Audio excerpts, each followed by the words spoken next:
Hello students, ਅੱਜ ਦੀ class ਵਿੱਚ ਅਸੀਂ ਡਿਸਕਸ ਕਰਾਂਗੇ ਅਖਬਾਰ ਦੇ ਸੰਪਾਦਕ ਨੂੰ ਪੱਤਰ ਲਿਖਣ ਦੇ ਢੰਗਾਂ ਬਾਰੇ। ਪਰ ਇਸ ਟੌਪਿਕ ਨੂੰ ਸ਼ੁਰੂ ਕਰਨ ਤੋਂ ਪਹਿਲਾਂ ਮੈਂ ਤੁਹਾਨੂੰ ਪੱਤਰਾਂ ਦੀਆਂ ਕਿਸਮਾਂ ਬਾਰੇ ਦੱਸਣਾ ਚਾਹਾਂਗੀ। ਸੋ ਬੇਟਾ, ਪੱਤਰਾਂ ਦੀਆਂ ਕਿਸਮਾਂ ਵਿੱਚ ਪਹਿਲੀ ਕਿਸਮ ਆਉਂਦੀ ਹੈ ਨਿੱਜੀ ਪੱਤਰ। ਨਿੱਜੀ ਪੱਤਰ ਜਿਨ੍ਹਾਂ ਨੂੰ ਗੈਰ ਰਸਮੀ ਪੱਤਰ ਵੀ ਕਿਹਾ ਜਾਂਦਾ ਹੈ। ਇਹ ਸਾਡੀ ਨਿੱਜੀ ਗੱਲਬਾਤ ਲਈ ਲਿਖੇ ਜਾਂਦੇ ਹਨ। ਇਹ ਪੱਤਰ ਸਾਡੇ ਸਾਕ ਸੰਬੰਧੀਆਂ ਰਿਸ਼ਤੇਦਾਰਾਂ ਨੂੰ ਲਿਖੇ ਜਾਂਦੇ ਹਨ। ਇਹ ਖੁਸ਼ੀ ਗਮੀ ਦੇ ਮੌਕਿਆਂ 'ਤੇ ਲਿਖੇ ਜਾਂਦੇ ਹਨ। ਸੋ ਇਹ ਪੱਤਰਾਂ ਨੂੰ ਨਿੱਜੀ ਪੱਤਰ ਕਿਹਾ ਜਾਂਦਾ ਹੈ। ਦੂਸਰਾ ਹੈ ਬੇਟਾ ਬੇਨਤੀ ਪੱਤਰ। ਜੋ ਬੇਨਤੀ ਪੱਤਰ ਹੁੰਦੇ ਹਨ ਉਹ ਆਮ ਕਰਕੇ ਦਫ਼ਤਰਾਂ ਵਿੱਚ ਲਿਖੇ ਜਾਂਦੇ ਹਨ। ਜਿਵੇਂ ਅਸੀਂ ਪ੍ਰਿੰਸੀਪਲ ਦੇ ਦਫ਼ਤਰ ਵਿੱਚ ਬੇਨਤੀ ਪੱਤਰ ਲਿਖਦੇ ਹਾਂ, ਥਾਣੇਦਾਰ ਦੇ ਦਫ਼ਤਰ ਵਿੱਚ ਬੇਨਤੀ ਪੱਤਰ ਲਿਖਦੇ ਹਾਂ, ਜਾਂ ਕਿਸੇ ਹੋਰ ਸਰਕਾਰੀ ਜਾਂ ਪ੍ਰਾਈਵੇਟ ਦਫ਼ਤਰ ਦੇ ਵਿੱਚ ਅਸੀਂ ਆਪਣੀ ਕੋਈ ਫਰਿਆਦ, ਮੰਗ ਜਾਂ ਬੇਨਤੀ ਨੂੰ ਲੈ ਕੇ ਜਿਹੜਾ ਪੱਤਰ ਲਿਖਦੇ ਹਾਂ ਉਸ ਨੂੰ ਅਸੀਂ ਬੇਨਤੀ ਪੱਤਰ ਆਖਦੇ ਹਾਂ। ਸੋ ਅੱਗੇ ਹੈ ਬੇਟਾ ਕਾਰ ਵਿਹਾਰ ਦੇ ਪੱਤਰ। ਕਾਰ ਵਿਹਾਰ ਦੇ ਪੱਤਰ ਜੋ ਕਿ ਆਮ ਕਰਕੇ ਖਰੀਦੋ ਫਰੋਖਤ ਵਾਲੇ ਵਪਾਰੀਆਂ ਲਈ ਲਿਖੇ ਜਾਣ ਵਾਲੇ ਪੱਤਰ ਹਨ। ਇਸ ਵਿੱਚ ਕਾਰੋਬਾਰ, ਵਣਜ ਵਪਾਰ ਦੇ ਬਾਰੇ ਲਿਖਿਆ ਜਾਂਦਾ ਹੈ। ਆਮ ਕਰਕੇ ਦੁਕਾਨਾਂ ਵਾਲੇ, ਵੱਡੇ ਵੱਡੇ ਸ਼ੋਰੂਮਾਂ ਵਾਲੇ, ਮੌਲਾਂ ਵਾਲੇ ਜਾਂ ਹੋਰ ਜਿਨ੍ਹਾਂ ਦੇ ਕਾਫੀ ਵੱਡੇ ਕਾਰੋਬਾਰ ਹਨ ਉਹ ਕਾਰ ਵਿਹਾਰ ਦੇ ਪੱਤਰਾਂ ਨੂੰ ਲਿਖਦੇ ਹਨ। ਅੱਗੇ ਹੈ ਬੇਟਾ ਸਾਹਿਤਿਕ, ਅਖਬਾਰੀ ਜਾਂ ਦਫ਼ਤਰੀ ਪੱਤਰ। ਸੋ ਜੋ ਪੱਤਰ ਅਸੀਂ ਅੱਜ ਸਮਝਣ ਜਾ ਰਹੇ ਹਾਂ, ਜੋ ਡਿਸਕਸ ਕਰਨ ਜਾ ਰਹੇ ਹਾਂ, ਉਸ ਨੂੰ ਅਸੀਂ ਅਖਬਾਰ ਦੇ ਸੰਪਾਦਕ ਦੇ ਨਾਮ ਜਾਂ ਪ੍ਰਕਾਸ਼ਕ ਦੇ ਨਾਮ ਪੱਤਰ ਵੀ ਕਹਿ ਸਕਦੇ ਹਾਂ। ਸੋ ਅੱਜ ਕਰਦੇ ਹਾਂ ਅਸੀਂ ਅਖਬਾਰੀ ਪੱਤਰ। ਜਿਵੇਂ ਤੁਸੀਂ ਜਾਣਦੇ ਹੋ ਬੇਟਾ, ਅਖਬਾਰ ਦੇ ਸੰਪਾਦਕ ਨੂੰ ਪੱਤਰ ਲਿਖਣ ਲੱਗੇ ਸਭ ਤੋਂ ਪਹਿਲਾਂ ਅਸੀਂ ਆਪਣਾ ਐਡਰੈਸ ਦੇਣਾ ਹੁੰਦਾ ਹੈ। ਸੋ ਉਸ ਤੋਂ ਬਾਅਦ ਸ਼ੁਰੂ ਕਰਨਾ ਹੁੰਦਾ ਹੈ ਸੇਵਾ ਵਿਖੇ। ਆਮ ਕਰਕੇ ਅੱਜ ਕੱਲ੍ਹ ਦੀਆਂ ਕਿਤਾਬਾਂ ਦੇ ਵਿੱਚ ਸੇਵਾ ਵਿਖੇ ਨਾਲ ਕੌਮਾ ਆਉਣਾ ਸ਼ੁਰੂ ਹੋ ਗਿਆ ਹੈ, ਪਰ ਤੁਸੀਂ ਕੌਮਾ ਬੇਟਾ ਨਹੀਂ ਲਗਾਉਣਾ। ਸੇਵਾ ਵਿਖੇ ਇਕੱਲਾ ਲਿਖਿਆ ਜਾਂਦਾ ਹੈ, ਜੋ ਕਿ ਤੁਹਾਡੀ ਕਾਪੀ ਜਾਂ ਜੋ ਵੀ ਜਿੱਥੇ ਵੀ ਤੁਸੀਂ ਲਿਖ ਰਹੇ ਹੋ ਉਹਦੇ ਖੱਬੇ ਹੱਥ ਲਿਖਿਆ ਜਾਂਦਾ ਹੈ। ਕਈ ਕਿਤਾਬਾਂ ਦੇ ਵਿੱਚ ਕਈ ਨਵੀਆਂ ਤਬਦੀਲੀਆਂ ਕਰ ਦਿੱਤੀਆਂ ਗਈਆਂ ਹਨ, ਪਰ ਪੰਜਾਬੀ ਦੀ ਲੈਟਰ ਦਾ, ਪੱਤਰ ਦਾ ਹਜੇ ਵੀ ਕੋਈ ਵੀ ਪੈਟਰਨ ਚੇਂਜ ਨਹੀਂ ਹੋਇਆ। ਸੋ ਤੁਸੀਂ ਉਸ ਨੂੰ ਹੀ ਫੋਲੋ ਕਰਨਾ ਹੈ। ਸੋ ਬੇਟਾ ਸਭ ਤੋਂ ਪਹਿਲਾਂ ਅਸੀਂ ਲਿਖਾਂਗੇ ਸੇਵਾ ਵਿਖੇ, ਜਿਸ ਨਾਲ ਕੋਈ ਵੀ ਕੌਮਾ, ਬਿੰਦੀ ਨਹੀਂ ਲੱਗੇਗਾ। ਉਸ ਤੋਂ ਅੱਗੇ ਹੈ ਸੰਪਾਦਕ ਸਾਹਿਬ। ਉਸ ਤੋਂ ਬਾਅਦ ਸਿੰਗਲ ਕੌਮਾ ਲੱਗੇਗਾ। ਰੋਜ਼ਾਨਾ ਅਜੀਤ, ਜੋ ਕਿ ਅਖਬਾਰ ਦਾ ਨਾਮ ਹੈ। ਇੱਥੇ ਤੁਸੀਂ ਆਪਣੀ ਪਸੰਦ ਦੀ ਕੋਈ ਹੋਰ ਅਖਬਾਰ ਵੀ ਲਿਖ ਸਕਦੇ ਹੋ, ਜਿਵੇਂ ਜਗਬਾਣੀ ਵੀ ਲਿਖ ਸਕਦੇ ਹੋ, ਪੰਜਾਬੀ ਟ੍ਰਿਬਿਊਨ ਵੀ ਲਿਖ ਸਕਦੇ ਹੋ, ਅਜੀਤ ਸਮਾਚਾਰ ਵੀ ਲਿਖ ਸਕਦੇ ਹੋ। ਉਸ ਤੋਂ ਬਾਅਦ ਤੁਸੀਂ ਸਿੰਗਲ ਕੌਮਾ ਲਗਾਉਣਾ ਹੈ। ਉਸ ਤੋਂ ਬਾਅਦ ਸ਼ਹਿਰ ਦਾ ਨਾਮ ਲਿਖਿਆ ਜਾਂਦਾ ਹੈ ਬੇਟਾ। ਸ਼ਹਿਰ ਦਾ ਨਾਮ ਤੁਸੀਂ ਜਲੰਧਰ ਲਿਖਣਾ ਹੈ। ਠੀਕ ਹੈ ਜੀ, ਇੰਨਾ ਸਮਝ ਆ ਗਿਆ ਸਾਰਿਆਂ ਨੂੰ। ਸਭ ਤੋਂ ਪਹਿਲਾਂ ਸੇਵਾ ਵਿਖੇ, ਦੈਨ ਸੰਪਾਦਕ ਸਾਹਿਬ, ਰੋਜ਼ਾਨਾ ਅਜੀਤ ਨੂੰ ਇਨਵਰਟਡ ਕੌਮਾਸ ਦੇ ਵਿੱਚ, ਬਿਕੋਜ਼ ਜਿਹੜਾ ਅਜੀਤ ਨਾਮ ਹੈ ਅਖਬਾਰ ਦਾ ਨਾਮ ਹੈ, ਸਪੈਸ਼ਲ ਨਾਮ ਹੈ, ਖਾਸ ਨਾਮ ਹੈ। ਸੋ ਬਾਅਦ ਵਿੱਚ ਤੁਸੀਂ ਸ਼ਹਿਰ ਦਾ ਨਾਮ ਲਿਖਣਾ ਹੈ। ਸੋ ਉਸ ਤੋਂ ਬਾਅਦ ਤੁਸੀਂ ਲਿਖਣਾ ਹੈ ਬੇਟਾ ਵਿਸ਼ਾ।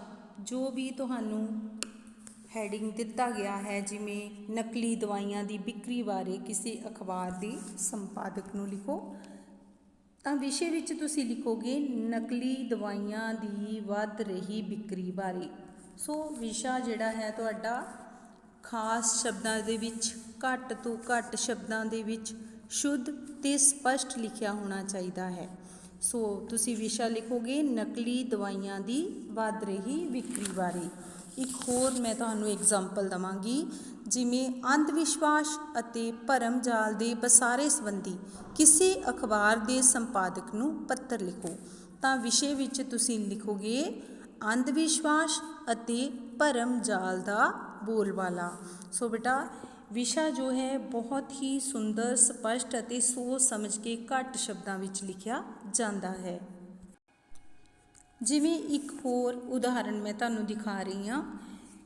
ਇੱਥੇ ਦੇਖੋ, ਸੇਵਾ ਵਿਖੇ, ਦੈਨ ਸੰਪਾਦਕ ਸਾਹਿਬ ਵੀ ਲਿਖ ਸਕਦੇ ਹਾਂ, ਸੰਪਾਦਕ ਜੀ ਲਿਖਿਆ ਹੋਇਆ ਹੈ, ਉਹ ਵੀ ਠੀਕ ਹੈ।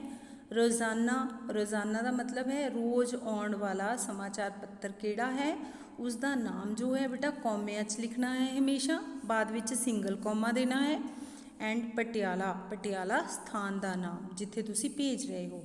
ਉਸ ਤੋਂ ਬਾਅਦ ਵਿਸ਼ਾ, ਜਿਵੇਂ ਇੱਥੇ ਲਿਖਿਆ ਗਿਆ ਹੈ ਸੜਕਾਂ ਅਤੇ ਦੁਰਘਟਨਾਵਾਂ ਬਾਰੇ। ਸੋ ਇਹ ਜੋ ਉਸਨੇ ਜੋ ਉਹਨਾਂ ਨੂੰ ਲਿਖਣ ਲਈ ਕਿਹਾ ਗਿਆ ਹੋਵੇਗਾ, ਉਹਦਾ ਵਿਸ਼ਾ ਬਣਦਾ ਹੈ ਸ਼ੁੱਧ, ਸਪਸ਼ਟ ਅਤੇ ਘੱਟ ਸ਼ਬਦਾਂ ਵਿੱਚ ਸੜਕਾਂ ਅਤੇ ਦੁਰਘਟਨਾਵਾਂ ਬਾਰੇ।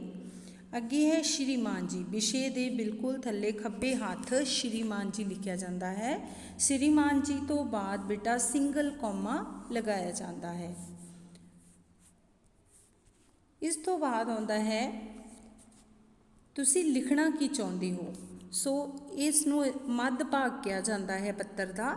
ਮੱਧ ਭਾਗ ਦੇ ਵਿੱਚ ਤੁਸੀਂ ਲਿਖਣਾ ਕੀ ਚਾਹੁੰਦੇ ਹੋ। ਤੁਸੀਂ ਇਹਦੇ ਵਿੱਚ ਜੋ ਵੀ ਤੁਹਾਡੇ ਵਿਚਾਰ ਹਨ ਉਹ ਲਿਖਣੇ ਹਨ। ਜਿਵੇਂ ਲਿਖਿਆ ਗਿਆ ਹੈ, ਅੱਜ ਕੱਲ੍ਹ ਸੜਕਾਂ ਉੱਤੇ ਦੁਰਘਟਨਾਵਾਂ ਵੱਧ ਰਹੀਆਂ ਹਨ। ਕੁਝ ਲੋਕ ਇਸ ਦਾ ਕਾਰਨ ਸੜਕਾਂ ਦੀ ਮੰਦੀ ਹਾਲਤ ਅਤੇ ਵੱਧ ਰਹੇ ਟ੍ਰੈਫਿਕ ਨੂੰ ਗਿਣਦੇ ਹਨ, ਪਰ ਮੈਂ ਇੱਕ ਦੁਰਘਟਨਾ ਦਾ ਜ਼ਿਕਰ ਕਰ ਰਿਹਾ ਹਾਂ। ਇਸ ਵਿੱਚ ਮੈਨੂੰ ਜਾਪਦਾ ਹੈ ਮਨੁੱਖ ਦੀ ਬੇਸਮਝੀ ਦਾ ਵੱਡਾ ਕਾਰਨ ਹੈ।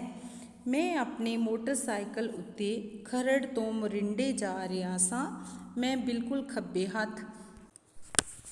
ਜੋ ਮੈਂ ਤੁਹਾਨੂੰ ਪੜ੍ਹਾਇਆ, ਇਸ ਤੋਂ ਭਾਵ ਇਹ ਹੈ ਬੇਟਾ ਕਿ ਜੋ ਵੀ ਵਿਚਾਰ ਤੁਹਾਡੇ ਆ, ਜੋ ਔਕੜਾਂ ਤੁਹਾਨੂੰ ਆਈਆਂ ਆ ਸੜਕ ਦੁਰਘਟਨਾਵਾਂ ਦੇ ਕਾਰਨ, ਸੜਕ ਹਾਦਸਿਆਂ ਦੇ ਕਾਰਨ, ਜੋ ਵੀ ਆ, ਤੁਸੀਂ ਉਹਨਾਂ ਵਿਚਾਰਾਂ ਨੂੰ ਸ਼ੁੱਧ ਅਤੇ ਸਪਸ਼ਟ ਕਰਕੇ 150-200 ਸ਼ਬਦਾਂ ਦੇ ਵਿੱਚ ਬਹੁਤ ਸੁੰਦਰ ਹੈਂਡਰਾਈਟਿੰਗ ਦੇ ਵਿੱਚ ਲਿਖਣਾ ਹੈ। ਅੱਗੇ ਲਿਖਦਾ ਹੈ, ਸੋ ਸੜਕ 'ਤੇ ਛੱਪੜੀਆਂ ਜਿਹੀਆਂ ਬਣ ਗਈਆਂ, ਲੰਘਣ ਵਾਲਿਆਂ ਨੂੰ ਤਾਂ ਔਕੜ ਆਉਂਦੀ ਹੀ ਹੈ, ਨਾਲ ਹੀ ਮੱਛਰ ਮੱਖੀਆਂ ਖਤਰੇ ਦੀ ਹੱਦ ਤੱਕ ਇੰਨੇ ਵੱਧ ਗਏ ਹਨ ਕਿ ਬਿਮਾਰੀਆਂ ਫੈਲਣ ਦਾ ਖਤਰਾ ਮੰਡਰਾ ਰਿਹਾ ਹੈ। ਨੇੜੇ ਦੇ ਘਰਾਂ ਨੂੰ ਸਲਾਬਾ ਚੜ੍ਹਨ ਲੱਗ ਪਿਆ ਹੈ। ਸਭ ਤੋਂ ਦੁਖਦਾਈ ਗੱਲ ਇਹ ਹੈ ਕਿ ਗੰਦੇ ਪਾਣੀ ਦੇ ਨਿਕਾਸ ਦੀ ਸਮੱਸਿਆ ਕਾਰਨ ਕਈ ਘਰਾਂ ਵਿੱਚ ਆਪਸੀ ਝਗੜੇ ਵੀ ਹੋਏ ਅਤੇ ਨੌਬਤ ਮੁਕੱਦਮੇਬਾਜ਼ੀ ਤੱਕ ਪਹੁੰਚ ਗਈ ਹੈ। ਸੋ ਇਸ ਤਰ੍ਹਾਂ ਉਹਨੇ ਜਿੰਨੀਆਂ ਵੀ ਉਸਨੂੰ ਸਮੱਸਿਆਵਾਂ ਆਈਆਂ, ਉਹਨੇ ਇਹ ਸਾਰੀਆਂ ਇਸ ਆਪਣੇ ਵਿਚਾਰਾਂ ਦੇ ਵਿੱਚ ਪੇਸ਼ ਕਰ ਦਿੱਤੀਆਂ, ਲਿਖ ਦਿੱਤੀਆਂ। ਫਿਰ ਬੇਟਾ ਪੱਤਰ ਦੇ ਅੰਤ ਵਿੱਚ ਜਾ ਕੇ ਉਸਨੇ ਸੰਪਾਦਕ ਨੂੰ ਦੱਸਣਾ ਚਾਹਿਆ ਕਿ ਮੈਂ ਕਿਉਂ ਇਹੋ ਸਾਰਾ ਕੁਝ ਲਿਖਵਾ ਰਿਹਾ ਹਾਂ, ਕਿਉਂ ਅਖਬਾਰ ਦੇ ਵਿੱਚ ਛਪਵਾਉਣਾ ਚਾਹੁੰਦਾ ਹਾਂ। ਉਹਨੇ ਕਿਉਂ ਲਿਖਿਆ ਹੈ ਇਹ ਪੱਤਰ। ਜਿਵੇਂ ਲਿਖਿਆ ਗਿਆ ਹੈ, ਮੈਂ ਸਮਝਦਾ ਹਾਂ ਕਿ ਸਮੱਸਿਆ ਦਾ ਕਾਰਨ ਪੁਰਾਣੇ ਢਾਂਚੇ ਵਿੱਚ ਨਵੀਆਂ ਤਬਦੀਲੀਆਂ ਦਾ ਨਾ ਸਮਾ ਸਕਣਾ ਹੈ। ਭਾਵੇਂ ਇਸੇ ਪ੍ਰਕਾਰ ਦੀ ਸਮੱਸਿਆ ਪੁਰਾਣੇ ਸ਼ਹਿਰਾਂ ਦੁਆਲੇ ਮਾਡਲ ਟਾਊਨ ਵਸਣ ਕਾਰਨ ਵੀ ਹੋਈ ਹੈ, ਪਰ ਪਿੰਡਾਂ ਵਿੱਚ ਇਸ ਦਾ ਰੂਪ ਬੜਾ ਗੰਭੀਰ ਹੈ, ਕਿਉਂਕਿ ਨਾ ਤਾਂ ਆਮ ਪਿੰਡ ਵਾਸੀ ਇਸ ਸਮੱਸਿਆ ਤੋਂ ਸੁਚੇਤ ਹੈ ਅਤੇ ਨਾ ਹੀ ਪਿੰਡ ਅਤੇ ਪ੍ਰਬੰਧਕੀ ਢਾਂਚੇ ਵਿੱਚ ਅਜਿਹੀਆਂ ਔਕੜਾਂ ਦਾ ਹੱਲ ਕਰਨ ਲਈ ਕੋਈ ਮਹਿਕਮਾ ਹੈ।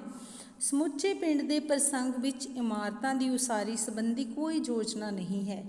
ਸ਼੍ਰੀਮਾਨ ਜੀ, ਉਪਰੋਕਤ ਵੇਰਵੇ ਦੇਣ ਤੋਂ ਮੇਰਾ ਭਾਵ ਹੈ ਪਿੰਡਾਂ ਵਿੱਚ ਮਕਾਨਾਂ ਦੀ ਉਸਾਰੀ, ਗਲੀਆਂ ਅਤੇ ਸੜਕਾਂ ਦੇ ਨਿਰਮਾਣ ਅਤੇ ਹੋਰ ਸਾਂਝੀਆਂ ਸਹੂਲਤਾਂ ਦੇਣ ਲਈ ਵਿਸਤਾਰਪੂਰਵਕ ਯੋਜਨਾਵਾਂ ਹੋਣੀਆਂ ਚਾਹੀਦੀਆਂ ਹਨ।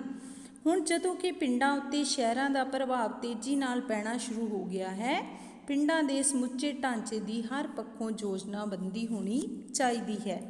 ਪਿੰਡ ਵਾਸੀਆਂ ਨੂੰ ਭਵਨ ਉਸਾਰੀ ਦੇ ਮਾਹਰਾਂ ਅਤੇ ਇੰਜੀਨੀਅਰਾਂ ਦੀਆਂ ਸੇਵਾਵਾਂ ਪ੍ਰਦਾਨ ਕਰਨੀਆਂ ਚਾਹੀਦੀਆਂ ਹਨ। ਸੋ ਬੇਟਾ ਇਹ ਜੋ ਵਿਚਾਰ ਆ ਉਹ ਜਿਹੜਾ ਆ ਲਿਖਣ ਵਾਲਾ ਦੇ ਰਿਹਾ ਆ। ਸੋ ਬੇਟਾ ਸਾਰੇ ਵਿਚਾਰ ਲਿਖਣ ਤੋਂ ਬਾਅਦ ਤੁਸੀਂ ਇੱਕ ਐਂਡ ਵਿੱਚ, ਅੰਤ ਦੇ ਵਿੱਚ ਲਾਈਨ ਇਸ ਵਿੱਚ ਐਡ ਕਰਨੀ ਹੈ। ਜਿਵੇਂ ਇੱਥੇ ਲਿਖਿਆ ਗਿਆ ਹੈ, ਉਮੀਦ ਕੀਤੀ ਜਾਂਦੀ ਹੈ ਕਿ ਪਾਠਕ ਜਾਂ ਸੰਬੰਧਿਤ ਸਰਕਾਰੀ ਵਿਭਾਗ ਉਪਰੋਕਤ ਭਾਂਤ ਦੀਆਂ ਸਮੱਸਿਆਵਾਂ ਦਾ ਕੋਈ ਯੋਗ ਹੱਲ ਜ਼ਰੂਰ ਲੱਭਣਗੇ। ਫਿਰ ਧੰਨਵਾਦ ਸਾਹਿਤ, ਤੁਹਾਡਾ ਵਿਸ਼ਵਾਸ ਪਾਤਰ। ਪਰ ਜਦੋਂ ਪੇਪਰਾਂ ਦੇ ਵਿੱਚ ਤੁਸੀਂ ਲਿਖਣਾ ਹੈ, ਤੁਹਾਨੂੰ ਇਹ ਸਾਰਾ ਕੁਝ ਲਿਖਣ ਦੀ ਲੋੜ ਨਹੀਂ, ਕਿਉਂਕਿ ਵਿਦਿਆਰਥੀਆਂ ਨੂੰ ਆਪਣਾ ਨਾਮ ਲਿਖਣ ਦੀ ਮਨਾਹੀ ਹੁੰਦੀ ਹੈ। ਸੋ ਇਸ ਕਰਕੇ ਤੁਹਾਡਾ ਵਿਸ਼ਵਾਸ ਪਾਤਰ ਤੁਸੀਂ ਇੱਥੇ ਊੜਾ, ਐੜਾ, ਈਡੀ ਲਿਖ ਕੇ ਪੱਤਰ ਦੀ ਸਮਾਪਤੀ ਕਰ ਸਕਦੇ ਹੋ। ਠੀਕ ਹੈ ਜੀ। ਸੋ ਅੰਤ ਵਿੱਚ ਤਰੀਕ ਪਾ ਦੇਣੀ ਹੈ, ਇਹ ਜ਼ਰੂਰੀ ਹੈ। ਸੋ ਬੇਟਾ ਅੱਗੇ ਹੈ ਅਖਬਾਰ ਦੇ ਸੰਪਾਦਕ ਨੂੰ ਹੋਰ ਕਿਹੜੇ ਪੱਤਰ ਲਿਖੇ ਜਾ ਸਕਦੇ ਹਨ। ਜਿਵੇਂ ਪਹਿਲਾ ਹੈ ਸੜਕਾਂ ਅਤੇ ਦੁਰਘਟਨਾਵਾਂ ਬਾਰੇ, ਪੇਂਡੂ ਵਸੇਵੇ ਵਿੱਚ ਯੋਜਨਾਬੰਦੀ ਦੀ ਲੋੜ ਬਾਰੇ, ਹੜ੍ਹਾਂ ਵਿੱਚ ਹੋਏ ਨੁਕਸਾਨ ਬਾਰੇ, ਅਸ਼ਲੀਲ ਗੀਤਾਂ ਦੀ ਸਮੱਸਿਆ ਬਾਰੇ, ਨੋਟਿਸ ਬੋਰਡਾਂ ਉੱਤੇ ਇਸ਼ਤਿਹਾਰ ਲਾਉਣ ਬਾਰੇ, ਇਮਾਨਦਾਰੀ ਦੀ ਅਨੋਖੀ ਮਿਸਾਲ, ਕੋਈ ਕਹਾਣੀ ਤੁਸੀਂ ਲਿਖ ਕੇ ਦੱਸ ਸਕਦੇ ਹੋ ਕਿ ਕੋਈ ਬੰਦੇ ਨੇ ਇਮਾਨਦਾਰੀ ਨਾਲ ਕੀ ਕੀਤਾ ਹੈ। ਜਿਵੇਂ ਕਈ ਵਾਰ ਤੁਹਾਡਾ ਕੀਮਤੀ ਸਮਾਨ ਕੋਈ ਡਿੱਗ ਜਾਂਦਾ ਹੈ, ਉਸਨੇ ਕਿਸ ਤਰ੍ਹਾਂ ਆਪਣੀ ਇਮਾਨਦਾਰੀ ਨਾਲ ਤੁਹਾਨੂੰ ਉਹ ਵਾਪਸ ਪਹੁੰਚਾਇਆ ਹੈ। ਅਪੰਗਾਂ ਦੀ ਸਮੱਸਿਆ ਬਾਰੇ, ਅੱਗ ਲੱਗਣ ਦੀ ਦੁਰਘਟਨਾ ਬਾਰੇ। ਸੋ ਇਹ ਕੁਝ ਬੇਟਾ ਵਿਸ਼ੇ ਹੈਗੇ ਆ ਜਿਨ੍ਹਾਂ 'ਤੇ ਇਹ ਅਖਬਾਰੀ ਪੱਤਰ ਲਿਖੇ ਜਾ ਸਕਦੇ ਆ, ਅਖਬਾਰ ਦੇ ਸੰਪਾਦਕ ਨੂੰ ਪੱਤਰ ਲਿਖੇ ਜਾਂਦੇ ਆ। ਸੋ ਤੁਹਾਡੀ ਪਾਠ ਪੁਸਤਕ ਵਿੱਚ ਵੀ ਇਸ ਨਾਲ ਸੰਬੰਧਿਤ ਬਹੁਤ ਸਾਰੇ ਹੋਰ ਵੀ ਵਿਸ਼ੇ ਹੋਣਗੇ। ਸੋ ਤੁਸੀਂ ਉਹਨਾਂ ਨੂੰ ਧਿਆਨ ਨਾਲ ਪੜ੍ਹ ਲੈਣਾ। ਬਾਕੀ ਇਸ ਵੀਡੀਓ ਨੂੰ ਅੱਛੀ ਤਰ੍ਹਾਂ ਸੁਣ ਲੈਣਾ। ਫਿਰ ਵੀ ਸਮਝ ਨਾ ਆਏ ਤਾਂ ਤੁਸੀਂ ਮੇਰੇ ਕੋਲੋਂ ਕਲਾਸ ਵਿੱਚ ਪੁੱਛ ਸਕਦੇ ਹੋ। Thank you.